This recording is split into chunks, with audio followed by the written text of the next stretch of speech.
Waalaikumsalam Waalaikumsalam warahmatullahi warahmatullahi wabarakatuh. wabarakatuh. Waalaikumsalam warahmatullahi wabarakatuh. Waalaikumsalam warahmatullahi wabarakatuh. Baik, alhamdulillahirabbil alamin. Ar-Rahmanir-Rahim, Maliki yaumiddin. Iyyaka na'budu wa iyyaka nasta'in. Ihdinas siratal mustaqim. Siratal ladzina an'amta 'alaihim ghairil maghdubi 'alaihim waladdallin. Amin ya rabbal alamin. Asyhadu an la ilaha illallah wahdahu la syarika lahu wa anna Muhammadan abduhu la nabiyya wa la rasula ba'da. Pertama-tama tentunya senantiasa kita bersyukur alhamdulillah di subuh hari ini. Seperti biasa hari Rabu ya, Rabu subuh kita ada kelas Akademi Muslim Sejati dengan tagline untuk menyongsong kembalinya peradaban Islami. Karena di kelas ini insya Allah kita akan belajar lebih komprehensif mulai dari akidah, syariah, kemudian saksiyah, dakwah, sampai nanti persoalan politik juga barangkali ya akan kita bahas secara detail semuanya. Kurang lebih silabusnya seperti ini ya. Sub-sub topik yang akan kita bahas termasuk pergaulan nanti ijtimai ya, seperti apa seharusnya interaksi antara laki-laki dan perempuan dalam Islam. Termasuk persoalan pernikahan, persoalan pasca pernikahan itu apa saja, termasuk nasab barangkali ya, soal bagaimana mengatur persoalan nafkah ya, kemudian juga anak-anak tanggung jawabnya seperti apa dan seterusnya. Pengasuhan ya, soal pengasuhan, silaturahim, dan perwalian juga sama kurang lebih. Nah, reminder masih awal bulan ya, yang sudah komitmen untuk infak terbaik silakan bisa di-scan atau bisa ditransfer ke rekening biasa ya, silakan saja sesuai dengan komitmennya masing-masing untuk kemudian bisa ditunaikan. Yang mau update komitmennya juga silakan, nggak ada masalah ya. Artinya di sini kita sendiri mengatur bagaimana berkontribusi ya. Harapannya bisa rutin ya, karena untuk kepentingan operasional dari program kita yang kita rencanakan insya Allah jangka panjang. Jangka panjang sampai nanti ya mungkin 3-4 tahunan ke depan lah, kurang lebih seperti itu. Hanya mungkin dari sisi akses nanti ini masih kita coba cari-cari lagi yang bisa memfasilitasi lebih baik lagi ya untuk aksesnya, karena beberapa orang rada kesulitan nih untuk yang ngambil bulanan dan seterusnya. Insya Allah sementara ini masih coba kita pelajari lagi platform-platform yang barangkali semakin memudahkan, insya Allah seperti itu. Tinggal bagaimana kemudian disupport agar pembelajaran kita ini bisa lebih lancar ya, insya Allah seperti itu. Sementara ini kita sudah sampai di sub kelas syariah Muslim Sejati, berarti kita di metode Istiqroi sudah pertengahan ya, sudah pertengahan dan masuk ke part 6 ini, karena bahas tentang khilafah itu ternyata dalilnya banyak. Agar bisa lebih mendalam, kemarin dari guru kita dibedah satu persatu ya, dan alhamdulillah semakin dipahami juga alur, sehingga kesimpulan sampai wajibnya khilafah itu kemudian bisa kita pahami dengan komprehensif seperti itu. Nah, hari ini part ke-6, apakah nanti sudah tuntas atau masih ada lagi ya, nanti kita tunggu saja seperti apa. Nah, kemudian setiap Kamis, ini kita sudah mulai Kamis kemarin, kelas perdana, ada kelas pakar ekonomi Islam, batch ke-9 ini. Ya, alhamdulillah sudah banyak juga yang bergabung. Kalau yang belum bergabung atau baru tahu masih bisa ya, besok pertemuan kedua besok itu. Berarti besok itu membahas sistem sosialis. Kemarin kan awal-awal bahasannya soal kapitalis. Ya, berarti besok mengkritik dulu kapitalis sehingga kemudian sosialis ini bisa lahir, dan menurut sosialis ini ekonomi yang berkeadilan itu seperti apa. Nah, kurang lebih seperti itu ya. Kalau misalnya mau ikutan hari Kamis jam 8 sampai setengah 10 biasanya seperti itu. Ini rutin, dan kalau semuanya istiqomah, semuanya masih semangat, bisa sampai semester 8. Karena kita ada 8 semester untuk menjadi pakar ekonomi Islam. 3 semester awal itu makro ya. Ini yang semester 1 falsafah ekonomi Islam, semester 2 itu ekonomi pasar ya, ekonomi pasar syariah. Semester 3 itu politik ekonomi Islam.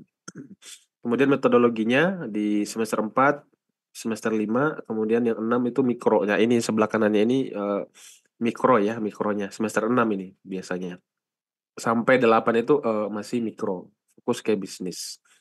Nah, mungkin kurang lebih seperti itu informasi-informasi yang perlu kita sampaikan. Insya Allah segera kita mulai ya. Gurunda kita juga barangkali ada agenda, jadi agar bisa lebih efektif waktunya. Assalamualaikum, Ustadz. Waalaikumsalam warahmatullahi wabarakatuh. Masih di kantor Raker, Ustadz. Raker Core Isaac kayaknya.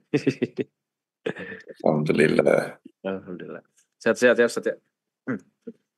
Baik, alhamdulillah. Agar lebih efektif, barangkali bisa langsung dimulai, Ustadz, kelasnya. Tafadhol Maskura, Ustadz. Baik, terima kasih. Assalamualaikum warahmatullahi wabarakatuh.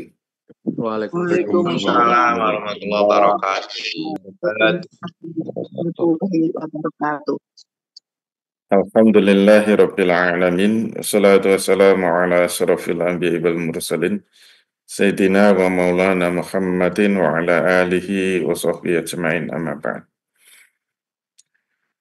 Bapak Ibu dan saudara-saudara sekalian yang dirahmati Allah, alhamdulillah kita bisa bertemu kembali dalam kelas Akademi Muslim Sejati. Dan tadi sudah disampaikan kita masuk pembahasan rumpun syariah. Jadi kita ingin membentuk ya pemahaman syariah supaya menjadi Muslim sejati, maka kita sebut syariah Muslim sejati. Nah, kita sampai metode istiqro'i, ini merupakan metode istinbat hukum yang paling tinggi, yang paling berat, dan memerlukan level ulama, kelas ulama, peringkat ulama yang ilmunya benar-benar tinggi, baik penguasaan dalil maupun penguasaan usul fikih. Dan ini metode istiqro' ini jarang ditunjukkan, jarang disampaikan, sehingga seringkali umat Islam salah paham di dalam melihat kesimpulan-kesimpulan yang sudah dibuat oleh ulama. Nah, yang kita pelajari adalah metode yang digunakan ulama, sehingga kita tidak mudah menyalahkan ulama. Sering muncul, kamu mau ikut Imam Syafi'i apa mau ikut Rasul? Karena seakan-akan apa pendapat Imam Syafi'i itu beda dengan satu hadis.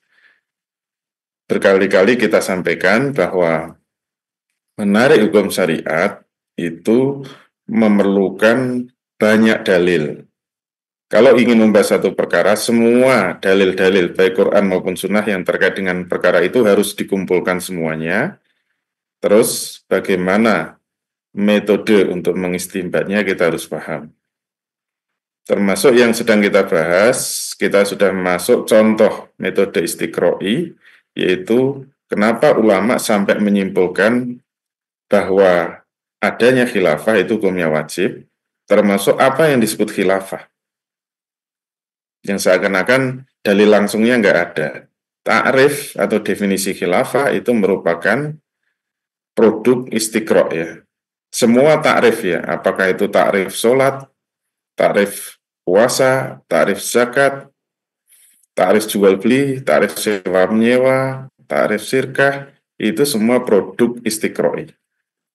Dan tentu digali dengan level-level tingkatan yang sudah kita jelaskan.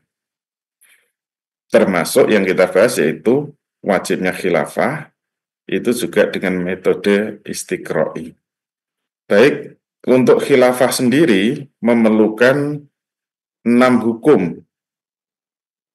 6 hukum yang bersifat juz'iyah. Nah, kemarin kita sudah berkali-kali menjelaskan hukum itu ternyata ada yang bersifat juz'iyah, ada yang bersifat umum, hukum kulli istilahnya. Hukum kulliyah itu hukum yang bersifat umum, dan hukum juz'i, hukum yang bersifat khusus. Nah, semua produk istiqro'i itu biasanya bersifat kulli. Yang dulu sudah kita jelaskan ada 2, hukum kulli itu ada ta'rif syar'i dan qawaid fikih atau kaidah fikih. Baik, kita langsung masuk ke materi. Kemarin sudah sampai yang keempat ya. Jadi hukum juz'i yang mendasari itu ada banyak, ada 6 kelompok. Kita sudah sampai kelompok yang keempat, yaitu kewajiban untuk menerapkan hukum ukubat. Nah, hukum ukubat itu hukum sanksi dalam Islam ya. Jadi tidak ada satupun sistem dalam kehidupan ini di mana aturan tidak ada sanksinya. Jadi kalau ada satu negara yang punya aturan, ada punya hukum tertentu, tapi tidak ada sanksinya, itu namanya hanya ketopraan, istilah orang Jawa. Itu hanya dagelan. Itu akan ditertawakan. Ya misalnya saja satu negara menjelaskan tidak boleh korupsi, tapi nggak ada hukum korupsi, nggak ada sanksi untuk korupsi. Ya tetap jadi bancaan nanti negara itu. Tidak boleh mencuri, tapi nggak ada hukuman sanksi bagi pencuri. Tidak boleh merampok, tapi tidak ada sanksi bagi perampok. Ya pasti tidak ada penegakan hukum, hanya jadi tertawaan, jadi candaan. Termasuk di dalam sistem Islam. Dalam sistem Islam ada banyak aturan, pasti ada sanksi bagi yang melanggarnya. Karena agama Islam itu adalah sistem kehidupan yang utuh, pasti ada aturan dan juga pasti ada sanksinya. Nah, kelompok sanksi dalam Islam itu masuk dalam satu bahasan khusus, bahkan ada satu kitab khususnya namanya Nizam Ukubat fil Islam. Nizam Ukubat fil Islam. Sistem sanksi di dalam Islam. Nah, kalau sistem buatan manusia saja sudah kita pahami, namanya sanksi itu wajib ditegakkan, sistem sanksi wajib ditegakkan. Kalau istilah bahasa Indonesia kadang-kadang disebut sistem hukum ya. Walaupun kata hukum itu dalam bahasa Arab maknanya luas ya. Tapi yang lebih spesifik, lebih baik kita sebut sistem sanksi di dalam Islam. Nah, di dalam sistem sanksi ini sendiri ada banyak hukum yang ditunjukkan secara khusus juz'iyah di dalam Islam. Jadi satu kelompok kewajiban menjalankan ukubat ini saja dibangun dari banyak hukum. Makanya Istiqra ini bisa bertingkat-tingkat. Kita lihat, nomor 1, hukum kewajiban melaksanakan hukum cambuk bagi pezina. Itu sebenarnya hukum juz'i ya. Ini satu hukum sendiri. Artinya apa? Kalau ada orang yang sampai berzina, itu ada hukumannya. Hukumannya adalah cambuk 100 kali. Ini namanya juz'i, hukum juz'i. Dari hukum juz'i ini nanti masuk rumpun kewajiban pelaksanaan ukubat.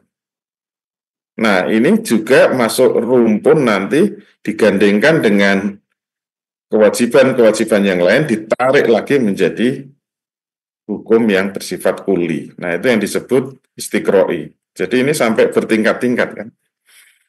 Oke, kita lihat kenapa pezina itu wajib dihukum. Karena dasarnya adalah dari An-Nur ayat 2. Az-zaniyatu waz-zani fajlidu kulla wahidin minhuma mi'ata jaldah. Kalau ada pezina perempuan dan pezina laki-laki, maka perintahnya apa? Fajlidu kulla wahidin minhuma mi'ata jaldah.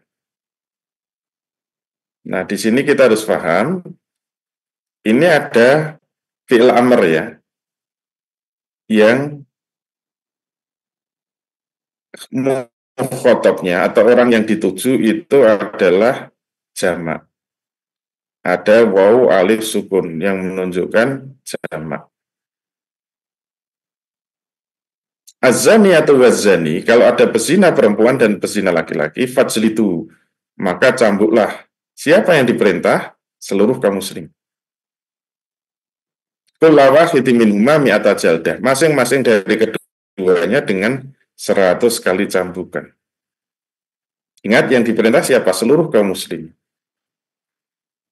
Nah, sekarang pertanyaannya, kalau kaum muslimin diam, kaum muslimin cuek,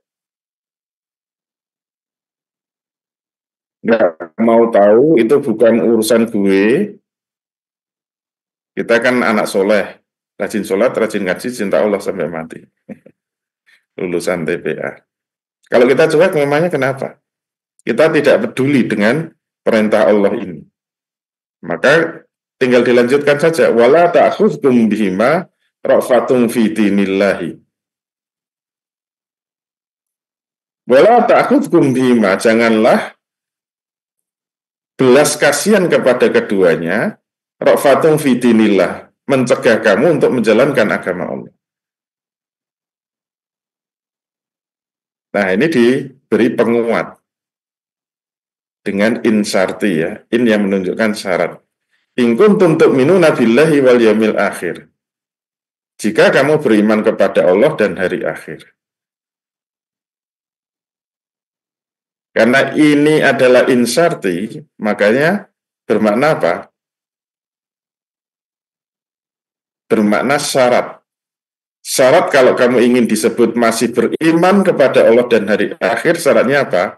Kamu jangan merasa belas kasihan kepada mereka sehingga tidak mau melaksanakan hukum Allah. Atau kalau mau dibalik dengan tegas, kalau kamu tidak mau melaksanakan hukum Allah, sebenarnya kamu tidak beriman kepada Allah dan hari akhir. Nah, in yang menunjukkan syarat ini berarti apa? Bisa menjadi qarinah bahwa melaksanakan hukum cambuk bagi pezina itu hukumnya wajib. Karena apa? Ancamannya adalah akidah. Tidak bisa disebut beriman. Ingat, ini yang diperintah seluruh kaum muslimin, ya. Hukum asalnya seperti itu. Nanti kita lihat terus bagaimana pelaksanaannya. Nanti kita lihat berikutnya. Jadi ini benar-benar perintah yang bersifat wajib. Nah, ini satu hukum sendiri. Satu hukum sendiri. Wal yashhad azabahuma ta'ifatum minal mu'min. Dan persaksikanlah hukuman dari keduanya itu di tengah-tengah orang yang beriman. Nah, kita boleh mengatakan satu-satunya hukum yang tegas melarang zina itu sekarang tinggal Islam. Sekarang hukum di seluruh dunia, mohon maaf, termasuk di Indonesia. Zina, asalkan suka sama suka itu tidak ada delik pidananya. Tidak dianggap pelanggaran. Asal suka sama suka. Tidak ada delik pidananya, tidak dianggap bersalah. Maka kalau diajukan ke polisi tidak akan diurus. Karena nggak ada delik pidananya. Yang ada delik pidananya itu hanya pemerkosaan atau perselingkuhan. Perselingkuhan pun harus ada yang mengadukan. Yang mengadukan juga harus pasangannya. Makanya penggerebekan itu sekarang nggak boleh. Orang baru ngamar, ya, baru berzina terus digerebek orang kampung itu dianggap pelanggaran. Kecuali penggerebekan itu ada pasangannya yang sah. Itu menunjukkan apa? Menurut hukum manusia, zina itu memang boleh gitu loh. Menurut hukum manusia. Karena memang tidak ada delik pidananya. Kalau dalam Islam jelas. Zina mau suka sama suka, mau selingkuh, mau memperkosa. Bahkan memperkosa itu lebih tinggi lagi nanti hukumannya. Nah, ini menunjukkan satu hukum khusus. Ini satu hukum khusus atau juz'iyah. Berzina hukumnya haram. Haramnya dari mana? Karena ada sanksi. Jadi kalau ditanya, zina itu haram, mana dalilnya? Nggak ada. Malah dalilnya itu cuma wala takrobuz zina. Janganlah mendekati zina. Yang dilarang kan mendekati. Kalau berzina, nggak ada larangannya. Nah, orang kalau nggak belajar usul fikih, pasti ngawur itu. Nah, sebelumnya sudah kita bahas bagaimana menarik hukum syariat. Yang namanya metode istinbat hukum. Nah, metode istinbat hukum yang paling bawah, paling rendah itu hanya satu level. Ada larangannya, kemudian ada korinahnya yang menunjukkan jazm. Dulu sudah kita bahas. Dari ayat wala takrobuz zina, janganlah kamu mendekati zina, kemudian ada korinahnya, innahu kana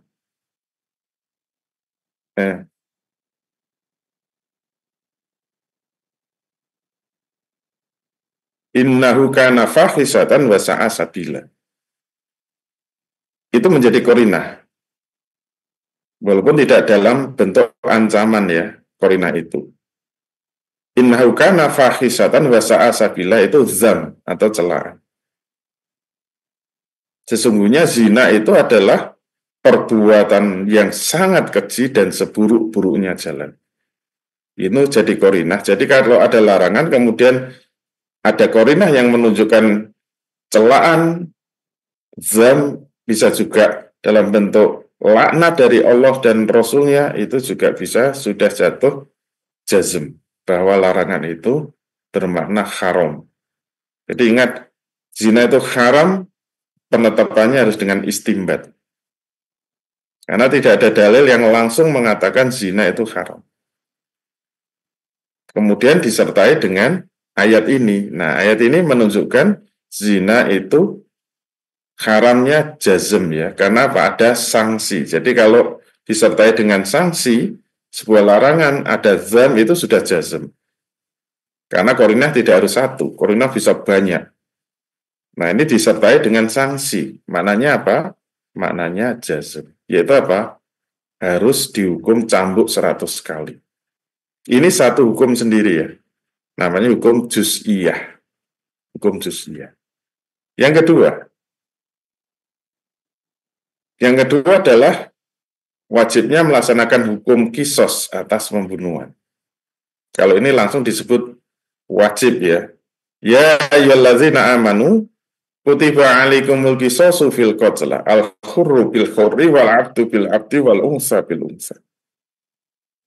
Ya ayyuhallazina amanu, wahai orang-orang yang beriman, kutiba alaikumul qisasu fil qatla. Telah diwajibkan atas kamu sekalian menjalankan kisos atas pembunuhan. Orang merdeka dengan merdeka, hamba dengan hamba, wanita dengan wanita. Dan seterusnya, al-ayah. Nah, ini sudah sangat jelas. Siapa yang diperintah? Seluruh orang-orang yang beriman. Mukhatabnya masih jamak ini. Belum menunjuk kepada penguasa, mohon maaf ya. Tadi hukum pertama yaitu hukum zina. Siapa yang diperintah? Mukhatabnya adalah seluruh kaum muslimin. Fajlidu, ada wawu alif sukun. Ini juga ya ayyuhallazina amanu. Siapa yang diperintah? Seluruh orang yang beriman. Perintahnya apa? Kutiba alaikumul qisasu fil qatla. Telah diwajibkan atas kamu sekalian, siapa? Orang-orang yang beriman untuk menjalankan kisos atas pembunuh. Ini juga hukum khusus, hukum juz'i, yaitu larangnya atau haramnya membunuh. Haramnya membunuh. Dari mana tahu bahwa itu haram? Karena ada korinah yang menunjukkan bahwa membunuh itu harus diberi sanksi di dunia. Itu menjadi korinah. Jadi kalau ada larangan, kemudian ada sanksi yang harus ditegakkan, diterapkan di dunia, itu maknanya apa? Jazm. Maknanya jazm. Itu hukum juz'i nomor 2. yaitu apa? Wajibnya melaksanakan hukuman kisos atas pembunuhan. Nah, kisos itu bisa bertingkat-tingkat ya. Karena kalau pembunuhan kisosnya memang dibunuh. Itu pun hanya pembunuhan yang disengaja. Kalau pembunuhan setengah sengaja dan pembunuhan tidak sengaja itu tidak boleh dikisos. Nah, ini pembuktiannya yang berat ya. Hanya boleh dengan diat. Diat pembunuhan itu 1.000 dinar atau 12.000 dirham atau 100 onta ya, 100 onta. 60 diantaranya harus bunting ya. Nah itu berat. Sekarang 1.000 dinar itu kira-kira ya hampir 5 miliar sekarang. Harga satu nyawa. Nah kisos itu bisa, kalau orang itu mencederai itu bisa dengan kisos. Misalnya dia memotong tangan orang. Kisosnya apa? Balas potong tangannya. Dulu Bapak Novel Baswedan itu disiram air raksa sampai buta. Itu kisosnya ya disiram sampai buta. Kalau tidak mau dikisos bisa diganti dengan diat. Diatnya kalau satu tangan itu setengah diat. Setengah diat kira-kira 500 dinar. 2,5 miliar. Satu mata itu juga setengah diat. 500 dinar. 2,5 miliar. Kalau jari-jari dipotong satu, itu 1/10 diat, 1/10 diat. Nah, 1/10 diat berarti 100 dinar. Kira-kira 500 juta. Satu jari ini setengah miliar kira-kira. Itu yang disebut kisos. Itu satu hukum juz'i. Kemudian yang ketiga adalah wajibnya hukum potong tangan bagi pencuri. Berarti mencuri itu haram, korinahnya apa? Ada ukubat yang wajib dilaksanakan. Wasariku wasarikotu fakto'u aidiyahuma. Jaza'an bima kasaba nakala minallah wallahu azizun hakim. Wasariku wasarikotu, kalau ada pencuri laki-laki dan pencuri perempuan, fakto'u, nah ini ada wawu alif sukun, jelas. Potonglah siapa yang diperintah seluruh kaum muslimin. Jamak. Jadi fi'il amr yang mukhatabnya orang kedua jamak. Fakto'u. Potonglah wahai kaum muslimin sekalian. Aidiyahuma, tangan dari keduanya. Jaza'an bima kasaba, sebagai balasan dari perbuatannya. Nakala minallah, sebagai siksaan dari Allah. Wallahu azizun hakim. Ukubat dalam Islam itu memang dibagi 4 ya. Ada yang hudud. Hudud itu hak Allah. Tidak bisa ditawar. Di hudud itu berat ya. Karena ada hak adami juga hukum itu. Kalau kisos itu hak adami, berarti bisa ditawar dengan menjadi diat. Tapi kalau hudud itu sudah hak, itu hak Allah. Dan hudud itu hanya 7 ya, hanya 7.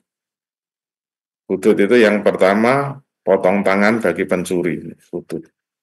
Nggak bisa ditawar. Terus zina tadi, hukuman cambuk 100 kali bagi pezina yang belum menikah. Itu hudud. Hukuman zina. Terus yang ketiga, nanti ada hukuman qadzaf. Qadzaf itu menuduh orang baik-baik berzina. Itu qadzaf. Cambuk 80 kali. Nanti ada hukuman bagi pemabuk. Orang yang mabuk itu hadnya cambuk 40 kali dan diasingkan. Terus nanti ada hukuman murtad ya. Murtad itu hukumannya mati. Man badala dinahu faktuluhu. Terus ada liwat ya. Liwat itu homoseksual ya. Homoseksual. itu juga hukumannya mati, Masya Allah. Jadi berat sekali. Ada 7 ya. Nah, ini termasuk, itu satu hukum yang bersifat juz'iyah. Kemudian yang seterusnya, sebenarnya ada banyak, kita ambil contoh-contoh saja ya. Wajibnya melaksanakan hukum bunuh atau salib pada perampok dan pembegal. Ini dalilnya sangat panjang ya. Innama jazaa'ul ladzina yukharribunallaha wa rasulahu wa yas'auna fil ardi fasadan ayuqattalu ayusallabu au tuqatta'a aydihim wa arjulahum min khilafin au yunfau minal ardi dzalika lahum khizyun fid dunya wa lahum fil akhirati adzabun azim. Sesungguhnya pembalasan atau hukuman untuk orang-orang yang memerangi Allah dan Rasul-Nya, kalau kita lihat tafsirnya ya, apa maksudnya? Orang-orang yang memerangi Allah dan Rasul-Nya itu berarti orang yang melawan hukum Islam, gampangnya begitu. Melawan hukum Allah dan Rasul-Nya dengan cara apa? Dengan cara was'auna fil ardi fasadan, yaitu membuat kerusakan di atas muka bumi ini. Nah, ini penjelasan tafsirnya panjang ya. Hukumannya bisa dengan apa? An yuqattalu, dibunuh, au yusallabu, atau disalib, au tuqatta'a aydihim, atau dipotong tangannya wa arjulihim min khilafin, dipotong tangan dan kakinya secara bersilangan, au yungfau minal ardi, atau diasingkan, dibuang di pulau yang terpencil sendirian. Nah, kalau kita lihat penjelasannya dalam tafsir ya, termasuk dalam kitab-kitab fikih, ini kan hukumannya ada yang dibunuh, ada yang disalib, ada yang dipotong secara menyilang kaki dan tangannya, ada yang dibuang. Itu ternyata memang ada ketentuannya. Kalau dia membuat keonaran, kerusakan, misalnya dia itu membunuh orang, maka hukumannya dibunuh kayak kisos tadi. Jadi an yuqattalu itu berarti kalau ada unsur pembunuhan. Misalnya ada rombongan sopir truk bawa angkutan, kemudian dia dicegat di jalan, dibunuh. Maka hukuman orang yang membunuh itu dibunuh. Mungkin baru dibunuh, udah ketangkap pembunuhnya. Berarti hukumannya cuma dibunuh. Terus kapan dia disalib? Nah, penjelasan ulama, disalib itu dibunuh kemudian disalib. Kalau Imam Syafi'i menjelaskan setelah 3 hari disalib, itu untuk dipertontonkan memang, supaya jadi pelajaran. Tapi ulama lain mengatakan ya setelah dibunuh kemudian disalib. Itu untuk mereka yang merampok dengan cara membunuh kemudian mengambil hartanya. Dia merampok di jalanan, dia mengambil hartanya, kemudian yang punya harta dibunuh. Itu hukumannya berat, disalib. Jadi disalib itu dibunuh dulu, kemudian disalib. Dipajang di atas kayu salib untuk dipertontonkan. Itu kalau merampok disertai dengan pembunuhan. Jadi mengambil harta secara terang-terangan kemudian dibunuh. Nah, ini beda dengan mencuri. Kalau mencuri, pemiliknya tidak tahu. Jadi mengambil barang secara sembunyi-sembunyi itu kalau mencuri. Kalau merampok itu langsung dihadang, kemudian diambil hartanya, kalau yang punya melawan dibunuh. Itu hukumannya nggak main-main. Yaitu disalib, dibunuh kemudian ditaruh di kayu salib. Terus yang ketiga, au tuqatta'a aydihim wa arjulihim min khilafin. Itu kalau dia merampok, mengambil harta secara paksa tapi tidak disertai pembunuhan. tidak disertai pembunuhan, maka hukumnya apa? Hukumnya itu dipotong tangan. Biasanya kalau pertama itu tangan kirinya ya, pergelangan tangan kirinya, kemudian kaki kanannya secara menyilang ya, secara menyilang. Tapi tidak dibunuh, tidak dihukum bunuh, karena dia hanya merampas, membegal di tengah jalan, tapi tidak disertai pembunuhan. Maka hukumannya itu apa? Hukumannya dipotong tangan dan kakinya secara menyilang. Terus kalau yang keempat, au yungfau minal ardi. Yang keempat ini apa? Yang keempat ini diasingkan. Itu untuk siapa? Mereka yang dia mencegah di jalan, niatnya mau merampok, tapi belum berhasil mengambil harta atau tidak sampai membunuh. Jadi dia baru mencegat, baru mau membegal, udah ketangkap misalnya. Hukumannya diasingkan. Jadi dia belum sempat merampok atau merampas barangnya, belum sempat membunuh. Itu hukumannya yang keempat.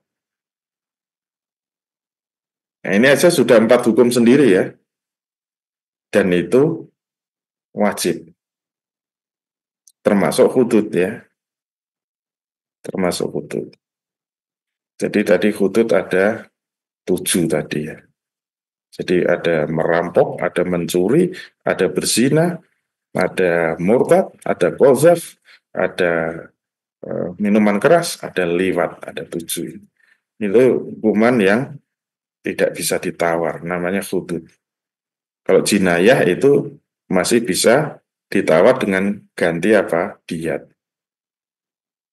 Itu yang keempat. Nah, kesimpulannya apa? Tadi perintahnya untuk apa? Semua untuk kaum muslimin, semua untuk kaum muslimin. Termasuk yang keempat ini tadi kan untuk kaum muslimin juga. Karena misalnya ini an yuqattalu, ini ada wawu alif sukun, selalu begitu. An yuqattalu au yusallabu, ini wawu alif sukun, itu fi'il amr yang mukhatabnya kepada orang kedua jamak. Maka bunuhlah wahai kamu sekalian, maka saliblah wahai kaum muslimin sekalian. Selalu jamak ya, kaum muslimin, kaum muslim. Bunuhlah wahai kaum muslimin sekalian, saliblah wahai kaum muslimin sekalian. Potonglah tangan dan kakinya secara menyilang, wahai kaum muslimin sekalian. Buanglah mereka, yungfau minal ardi, itu juga kaum muslimin sekalian. Nah, bagaimana sekarang pertanyaan cara melaksanakan ukubat itu, sistem sanksi dalam Islam? Nah, ini kembalinya kepada materi mensuri tauladani perbuatan Rasul yang ada 3 ya. Meneladani sunnah Rasul itu ada 3. Ada sunnah fi'liyah, ada sunnah qauliyah, ada sunnah takririyah. Nah, ini khusus untuk yang fi'liyah. Fi'liyah itu berarti sunnah Rasul dalam bentuk perbuatan Rasul, yang fungsinya sebagai penjelas dari ayat-ayat Al-Quran. Jadi semua tadi itu kan dari Quran ya. Ada az-zaniyatu waz-zani fajlidu. Terus ada ya ayyuhalladzina amanu kutiba alaikumul qisas. Ada wasariqu wasariqatu faqta'u. Itu kan dari Quran, perintahnya dari Quran. Terus bagaimana pelaksanaannya? Itu memerlukan penjelas atau bayan dari Rasul. Penjelasannya berupa apa?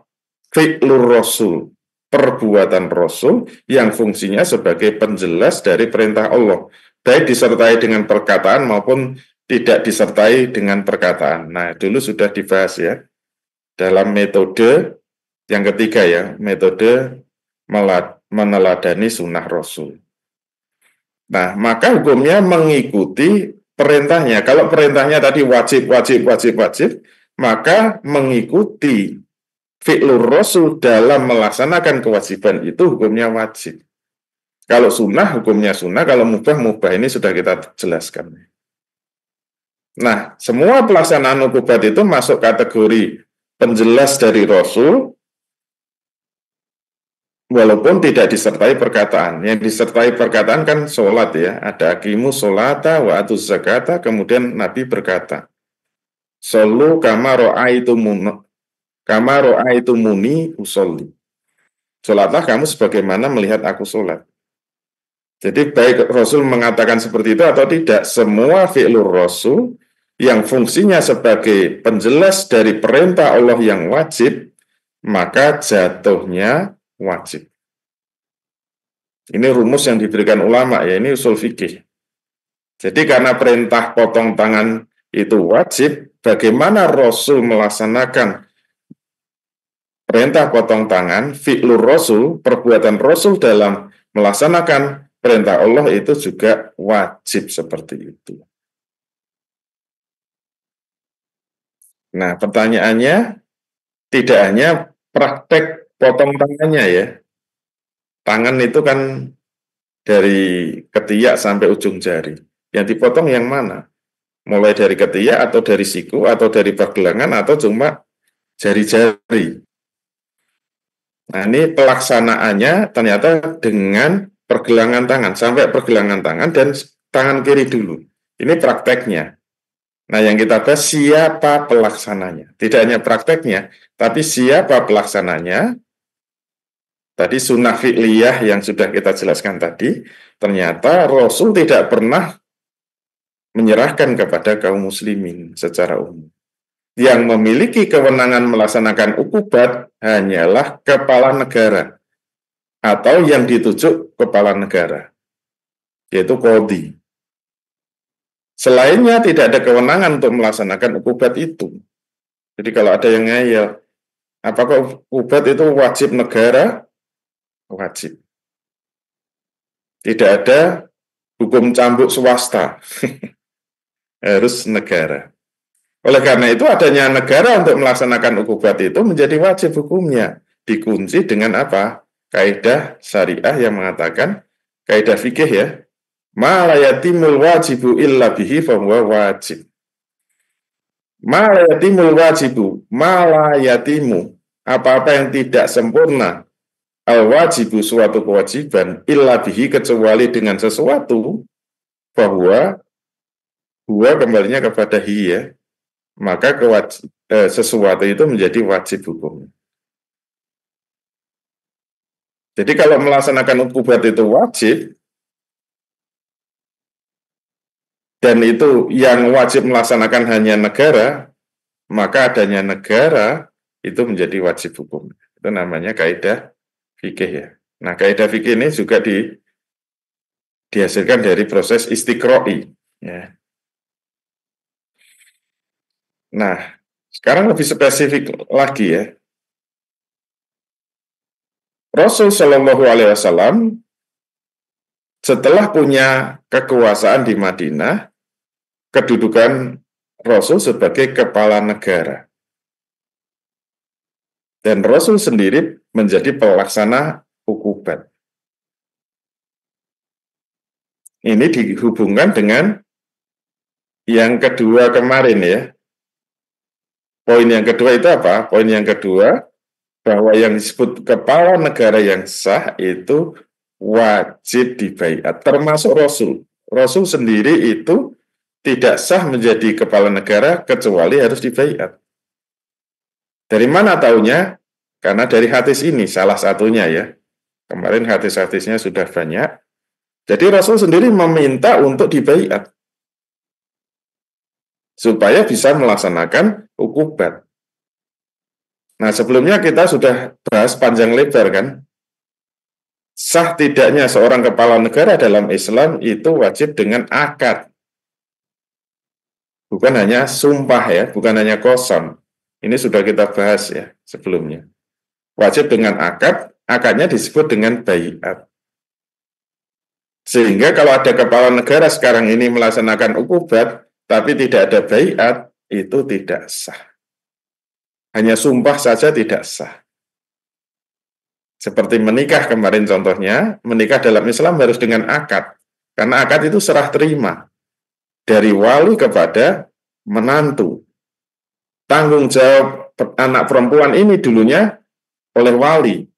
Setelah ada akad nikah, maka itu hakikatnya serah terima tanggung jawab dari orang tua kepada suaminya. Termasuk baiat kemarin sudah kita jelaskan. Baiat itu serah terima yang dulunya dibebankan kepada kaum muslimin. Makanya tadi berulang-ulang kita sebutkan ada faktor wau alif sukun. Potonglah wahai kaum muslimin sekalian. Fajlidu. Wahai kaum muslimin sekalian. Itu yang ditaklif, yang dibebani hukum kan seluruh kaum muslimin. Kalau kaum muslimin tidak mau melaksanakan, seluruh kaum muslimin dosa. Seperti sekarang ini, seluruh kaum muslimin dosa. Kalau ada pembunuhan, pencurian, pemerkosaan, perzinahan, terus mengalir dosa investasi istilah saya.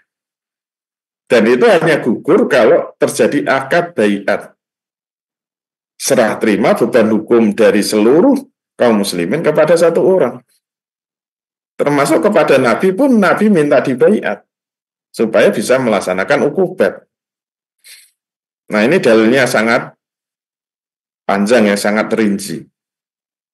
Dari siapa? Ubadah bin Somit ya, sahabat Nabi yang meriwayatkan hadis ini. Ubadah bin Somit yaqul. Jadi ini cerita dari Ubadah bin Somit. Qala lana Rasulullah sallallahu alaihi wasallam. Telah berkata kepada kami Rasul sallallahu alaihi wasallam. Jadi Ubadah bin Somit cerita bahwa Rasul dulu pernah memerintahkan kepada kami, wa nahnu fi majlisin. Sedangkan kami waktu itu sedang berada dalam satu majelis bersama Rasul. Apa yang disampaikan oleh Rasul kepada para sahabat di majelis itu? Tubayyi'uni. Nah, ini harus kita pahami. Ini adalah perkataan Rasul kepada para sahabat, yaitu apa? Tubayyi'uni. Berbaiatlah kamu sekalian kepadaku. Jadi Rasul minta sahabat membaiat dirinya. Kita sudah jelaskan baiat itu apa, tata caranya. Tubayyi'uni, berbaiatlah kamu sekalian kepadaku.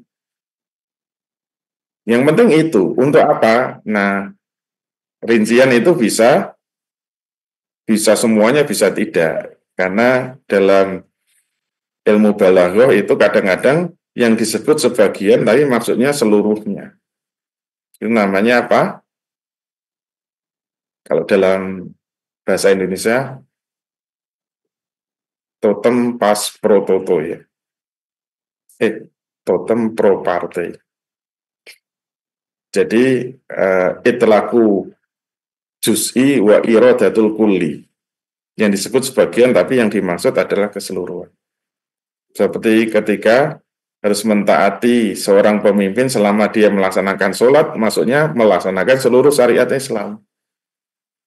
Itu namanya itlaku juz'i wa iradatul kulli. Banyak sekali ayat Quran yang kadang-kadang disebut amal soleh itu sholat dan zakat.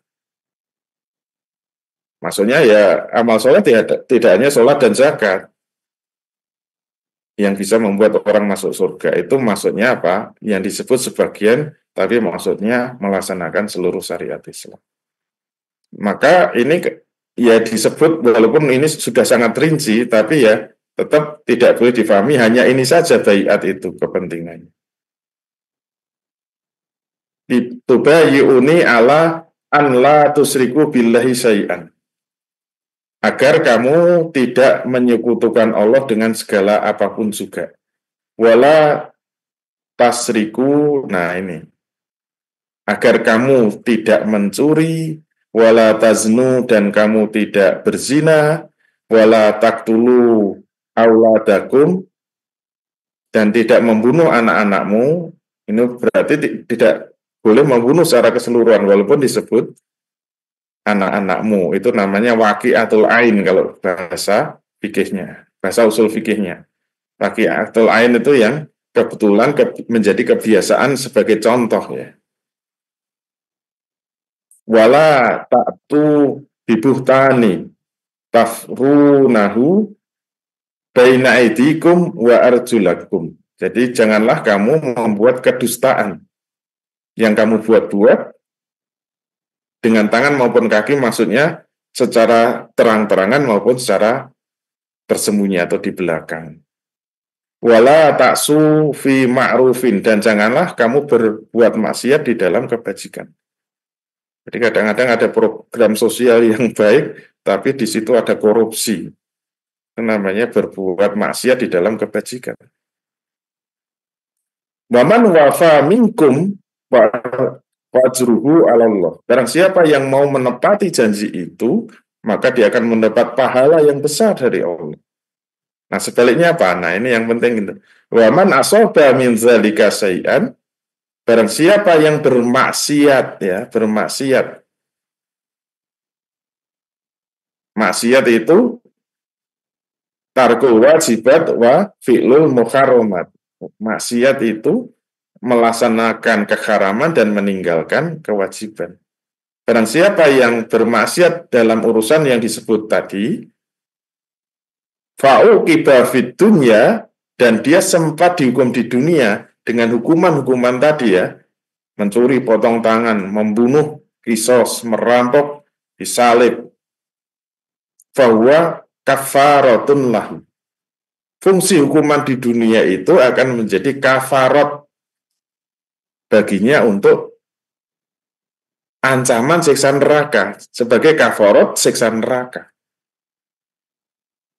Jadi sangat beruntung orang yang berbuat maksiat tadi sempat dihukum di dunia. Makanya hukuman dunia itu berat, supaya apa? Itu benar-benar menjadi penyesalan. Orang kalau dihukum di dunia dengan hukum Islam kok nggak taubat, itu ya memang bejat dan dasarnya harus disiksa di api neraka. Kalau sekarang itu korupsi kan malah menyenangkan, karena koruptor hukumannya ringan, dia dendanya kadang-kadang cuma sedikit, padahal korupsinya triliunan. Dendanya paling hanya miliaran. Hukumannya juga cuma 5 tahun, ada yang 6 tahun, ada yang cuma 3 tahun, padahal triliunan. Itu tidak menimbulkan efek jera, makanya besok di akhirat tidak akan ditebus, tetap disiksa di neraka, walaupun sudah dihukum di dunia. Tapi kalau dia dihukum di dunia dengan Islam, itu fungsinya apa? Kafaratun lahu, sebagai kafaroh, penebus hukuman akhirat. Terus bagaimana sebaliknya? Waman asaba min zalika syai'an, bagaimana bagi orang yang mengerjakan sudah terlanjur maksiat seperti itu, misalnya dia mencuri atau berzina, fasatarahullah, kemudian dia ditutup oleh Allah, tidak ada yang mengetahui, sehingga dia tidak dihukum di dunia. Nasibnya bagaimana? Nah, dari Nabi apa? Fa'amruhu ilallah, urusannya terserah Allah. Nasibnya di akhirat gimana? Terserah Allah. Insya'a aqabahu, bisa saja Allah akan memberikan hukuman di akhirat, wa insya'a afa'anhu, bisa saja dimaafkan besok di akhirat. Berarti orang yang maksiat sekarang ini tidak dihukum di dunia dengan Islam, masih ada kesempatan diampuni di akhirat, asalkan bertobat dengan taubatan nasuha. Karena kalimatnya insya'a aqabahu, bisa saja Allah memaafkan, wa insya'a aqabahu, bisa jadi Allah tetap menghukum di akhirat, dan hukuman akhirat tentu saja sangat amat keras sekali dari Allah, sangat dahsyat. Wa insya'a afa'anhu, bisa saja dimaafkan. Terus ucapan Ubadah bin Samin apa? Fabaya'nahu ala dzalik. Kemudian kami membaiat Rasul atas yang demikian tadi.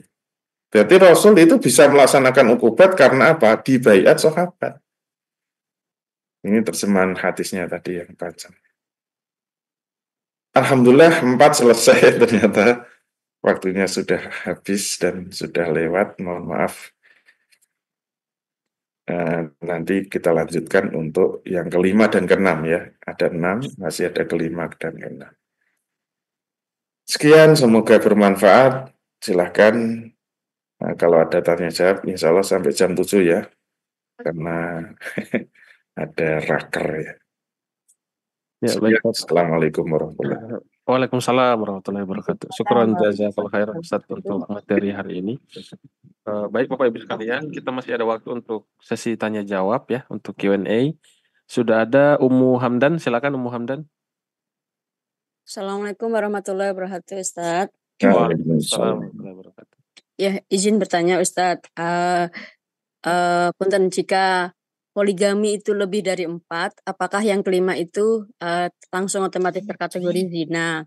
Nah, bagaimana jika yang melakukan itu adalah seorang khalifah? Apakah dilakukan pemakzulan terlebih dahulu, baru dilakukan hukum ukubat, atau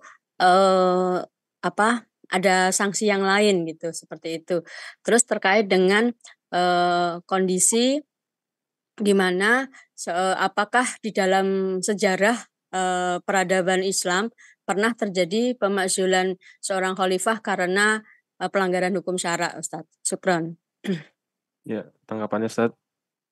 Iya. Orang yang poligami sampai 5 itu hukumnya fasad ya. Hukumnya fasad. Fasad itu bukan batal ya. Kalau batal itu ada rukun yang dilanggar. Jadi ada rukun yang tidak dilaksanakan, namanya batal. Tapi kalau fasad itu tidak ada rukun dan syarat yang ditinggalkan. Tapi ada pelanggaran terhadap hukum yang lain. Maksudnya bukan hukum nikahnya. Kalau nikah itu kan asalkan sudah ada 2 mempelai, ada wali, ada mahar, ada 2 orang saksi, ada ijab kabul, itu sah. Dalam poligami kelima itu bisa saja rukun dan syaratnya tadi sudah terpenuhi. Berarti secara hukum nikah dia sah. Tapi kalau itu poligami yang kelima, maka itu adalah fasad. Nah, fasad itu sebenarnya menyelesaikannya lebih mudah daripada batal. Yaitu dengan cara apa? Dengan cara menceraikan salah satu istrinya, sehingga jumlahnya tetap 4. Nah, kalau ada kasus orang poligami 5, maka ya harus segera disahkan, karena itu hukumnya tidak sah. Tapi tidak bisa langsung dituduh berzina, tidak bisa.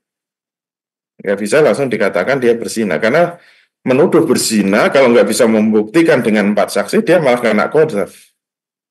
Maka kalau ada orang yang poligami 5 itu harus segera diingatkan supaya dia segera memfasah salah satu istrinya sehingga jumlahnya 4. Nah, kalau nggak mau baru kena sanksi. Tapi sanksinya bukan berzina, sanksinya dia melakukan poligami yang salah. Ya, sanksinya disuruh menceraikan. Kalau nggak mau ya kenanya takzir. Karena perzinaan itu orang yang sudah menikah kelima kan belum tentu berhubungan kan. Kalau dia berhubungan ya hitungannya berzina, tapi untuk menghukum perzinaan itu harus ada saksi. Kalau enggak ya dia hanya diberi takzir saja supaya menceraikan. Kalau enggak mau dikena takzir.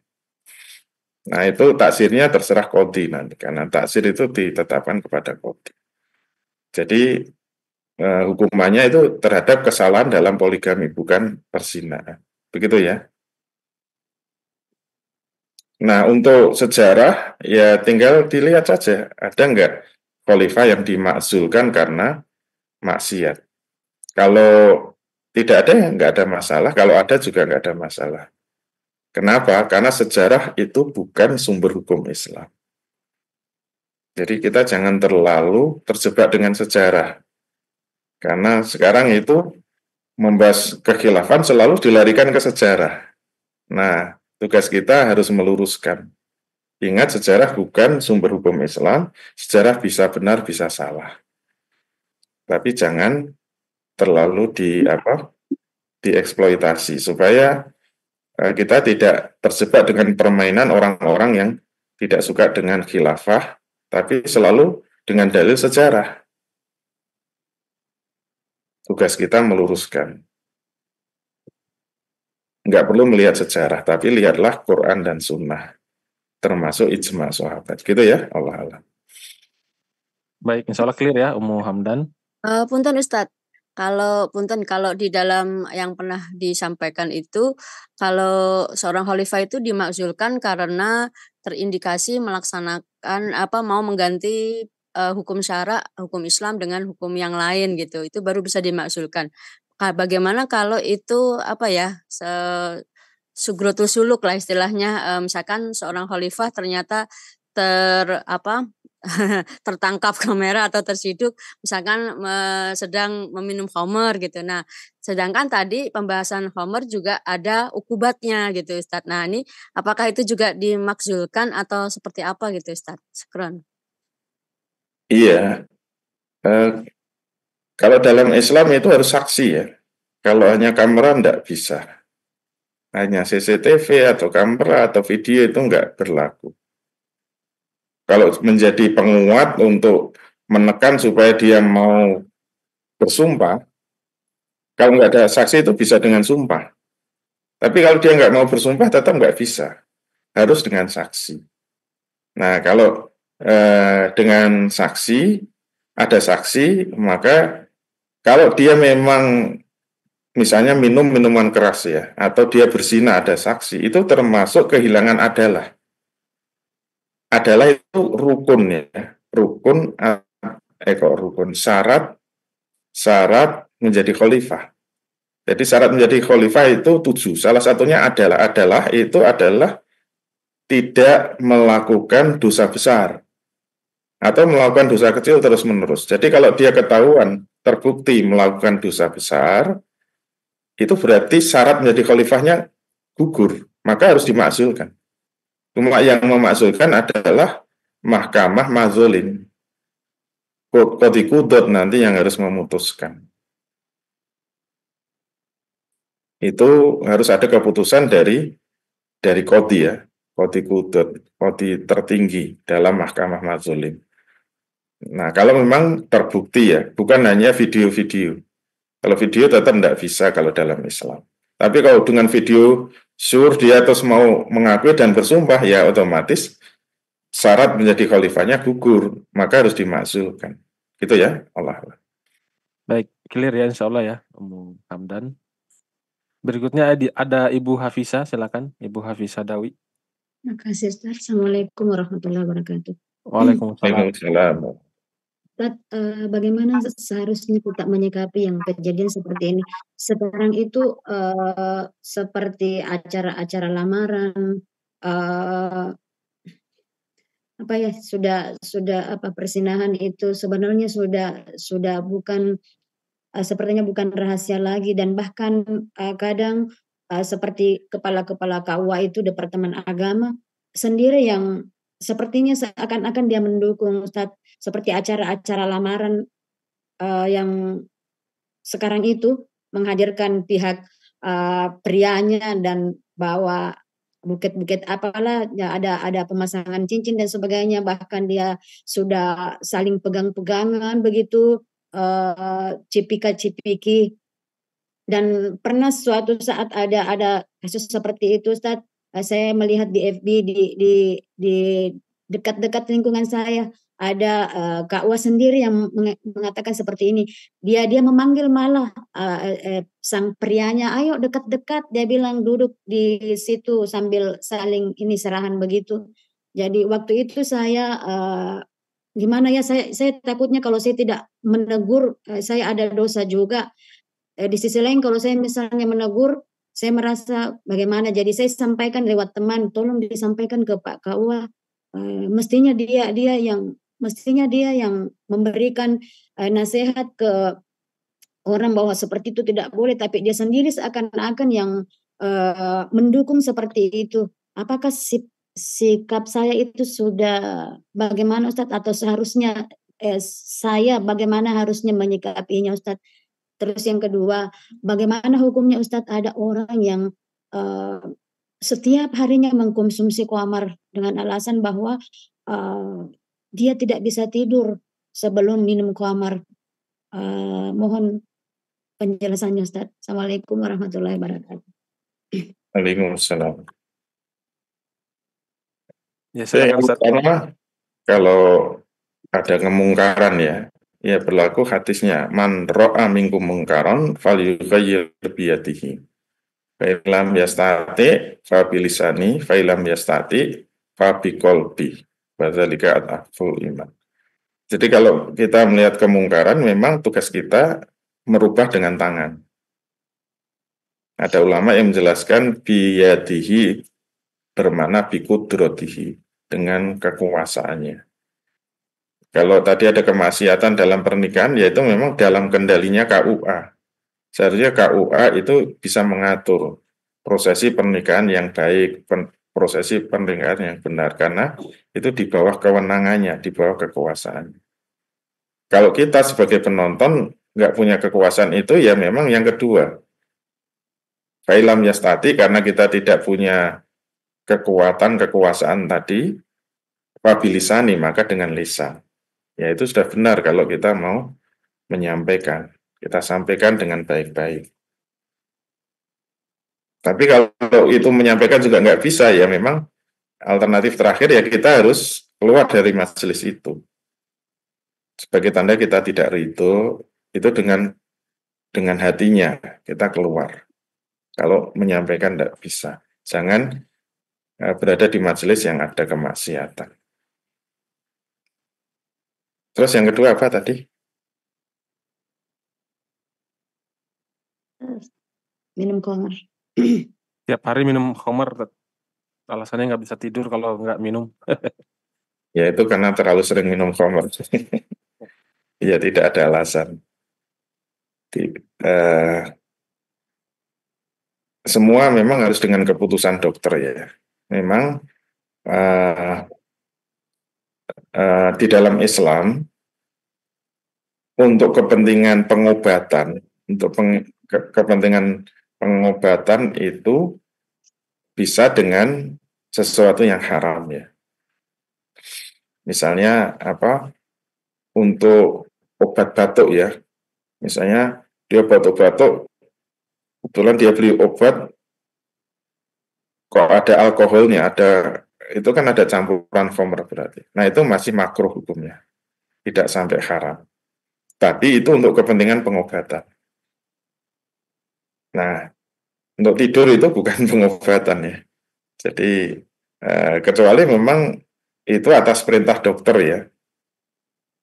Ya bisa saja sesuatu yang haram itu jatuhnya bisa makruh untuk pengobatan. Tapi kalau tidak ada advice dari dokter, yaitu tetap hukumnya haram. Apalagi itu sudah kecanduan ya. Sudah kecanduan ya orang nggak minum khamr ya bisa, Masya Allah, bisa melakukan apa saja. Nah kemarin saya dapat info di tetangga kampung saya itu suami membunuh istrinya. Lagi heboh ini, saya kebetulan lagi di luar kota, jadi heboh. Ada suami membunuh istri gara-gara mabuk, Mabuk itu bisa membuat orang lupa diri. Makanya solusi Islam kalau ada mabuk ya segera dihukum cambuk 40 kali, dipertontonkan dan diasingkan. Sampai dia mau tobat itu diasingkan. Kalau nggak gitu ya nggak ada yang bisa menyembuhkan. Itu solusi Islam seperti itu. Jadi nggak ada alasan kalau nggak bisa tidur kalau nggak minum khamr. Gitu ya, Allah. Baik, clear ya, Ibu Hafisa. Berikutnya Pak Ferry. Silakan Pak Ferry. Terima kasih. Assalamualaikum warahmatullahi wabarakatuh. Waalaikumsalam warahmatullahi wabarakatuh. Mohon maaf, saya tadi telat masuk kelas, jadi kalau tadi sudah dijelaskan, tak tanyakan ya. Jadi dalam melaksanakan hukum Islam itu nanti apakah sesuai dengan mazhab? Misalnya di Indonesia mazhabnya Syafi'i, jadi nanti hukum Islamnya pakai hukumnya Imam Syafi'i, terus nanti di Turki misalnya pakai Imam Hanafi atau apa gitu, terus mereka pakai, apakah seperti itu, Ustaz? Terima kasih. Assalamualaikum warahmatullahi wabarakatuh. Waalaikumsalam. Tanggapannya Ustaz. Ya, mazhab itu tidak mengikuti tempat kita hidup ya. Jadi mazhab itu mengikuti yang kita yakini.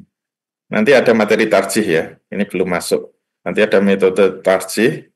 Jadi kalau ada ikhtilafiyah, kita wajib melakukan tarjih. Cuma tarjih itu memang bertingkat-tingkat. Ada tarjih level muqallid am, ada tarjih level muqallid mutabi', dan ada tarjih level mujtahid. Bagi yang tidak paham dalil, tidak paham usul fikih, maka dia kategorinya muqallid am. Yang ditarjih siapa? Yang ditarjih itu adalah mujtahidnya. Maka cara mentarjih mujtahid itu adalah dilihat dari kapasitas ilmunya. Mana yang lebih, dia lihat lebih lebih kapabel, itulah yang harus dipilih. Oleh karena itu pilihan berdasarkan tarjihnya, bukan berdasarkan negara tempat dia hidup. Jadi walaupun dia di Turki, kalau dia itu mentarjih imam mazhabnya itu adalah Imam Syafi'i, ya dia wajib terikat dengan mazhab Imam Syafi'i walaupun berada di Turki. Tidak boleh asal berubah mengikuti negaranya, itu namanya apa? Namanya mengikuti hawa nafsu, tidak mengikuti ilmu. Jadi kalau ada ikhtilafiyah, kita tidak melakukan tarjih, itu dianggap kita mengikuti hawa nafsu dan itu tertolak di sisi Allah. Kesimpulannya memang wajib melakukan tarjih. Nah itu nanti insya Allah akan dibahas di materi metode tarjih. Gitu ya, Allah. Baik, clear ya Pak Ferry. Selanjutnya kita bahas yang ada di chat Ustadz, masih ada 7 menit insya Allah. Dari Pak Ferdi Efriyadi, jika pelanggarannya berbentuk verbal, seperti bullying, fitnah, pencemaran nama baik, itu masuk ke ukubat mana Ustadz? Dan sanksi buat pelakunya bagaimana? Ya itu masuknya hukuman tadi kan ada had, ada ukubat, ada apa yang takzir. Kok keliru tarjih terus takzir. Gara-gara bahas tarjih. Maksudnya takzir baru mukhalafah. Yang disebut takzir itu hukuman yang ada larangannya dari Allah dan Rasulnya, tetapi bentuk hukumannya tidak ada secara spesifik ditetapkan oleh Allah dan Rasulnya. Dan itu merupakan hak adami. Jadi urutannya, kalau had itu kan larangannya dari Allah dan Rasulnya, kemudian hukumannya ditetapkan Allah dan Rasulnya, dan itu hak Allah, itu namanya had atau hudud. Kalau jinayat itu larangannya dari Allah, hukumannya dari Allah, kemudian hak adami. Kalau takzir, larangannya dari Allah, hukumannya tidak ditetapkan oleh Allah, dan itu hak adami. Kalau mukhalafah, itu hukum asalnya mubah, tapi diatur oleh khalifah, maka melanggar itu namanya pelanggaran mukhalafah. Hukumannya ditetapkan oleh qadhi, ya. Itu maksudnya ukubat mana? Maksudnya takzir ya, takzir nomor 3. Orang tidak sholat itu kena takzir, karena orang tidak sholat itu maksiat. Nah nanti kalau ketahuan tinggal dilaporkan saja. Takzir itu bisa dihukum cambuk, bisa dihukum mati. Dari hukuman cambuk yang paling rendah ya, cambuk 6 kali, paling tinggi bisa dihukum mati. Orang tidak puasa itu kena takzir. Orang melakukan apa saja, kalau memang bisa kalau itu memang bisa diperkarakan, dia mengadu kepada qadhi ya bisa kena takzir. Tapi kalau dia mau menasehati, saling memaafkan ya selesai. Gitu ya, Allah. Baik, pertanyaan berikutnya dari Umu Ibrahim terkait alkohol yang di parfum, Ustadz. Sekarang banyak parfum Haramain ada kandungan alkohol. Tapi yang jual bilangnya nggak apa-apa karena bukan alkohol untuk diminum. Padahal setahu saya baju yang disemprotkan alkoholnya jadi najis. Mohon tanggapannya, Ustadz. Ya, kenajisan alkohol itu memang ikhtilafiyah ya, ikhtilafiyah. Kalau alkoholnya itu khamr haram diminum, tidak ada ikhtilaf. Ada ikhtilafiyahnya itu kalau disemprotkan ya, disemprotkan. Memang ada ulama yang menganggap khamr tidak najis. Tapi ada ulama yang menghukumi khamr itu najis. Maka kalau disemprotkan itu membatalkan sholat karena bajunya kena najis. Nah, itu ikhtilafiyah memang. Ikhtilafiyah. Tapi kalau saya mentarjih alkohol itu najis. Insya Allah ini pendapat yang rojih, yang kuat ya. Ini pernah kita bahas ya di forumnya Salis bahas parfum. Karena kita jualan parfum yang non alkohol, jadi kita bahas. Jadi kita menggunakan dasar Ali Imran 90 ya. Ya ayyuhalladzina amanu innamal khamru wal maisiru wal angsobu wal azlamu rijzun min amali syaiton fajtanibuhu la'alakum tuflihun. Baik orang-orang yang beriman, sesungguhnya di dalam khamr, nah disebut khamr, judi, berhala, mengundi nasib dengan anak panah, rijzun itu najis. Nah, kita mengambil pendapat ulama, najis dalam ayat ini itu ada dua macam. Najis secara zat dan najis secara maknawi. Karena yang disebutkan 4. Ada khamr, ada berjudi, ada berhala, ada mengundi nasib. Nah, yang berupa zat itu khamr.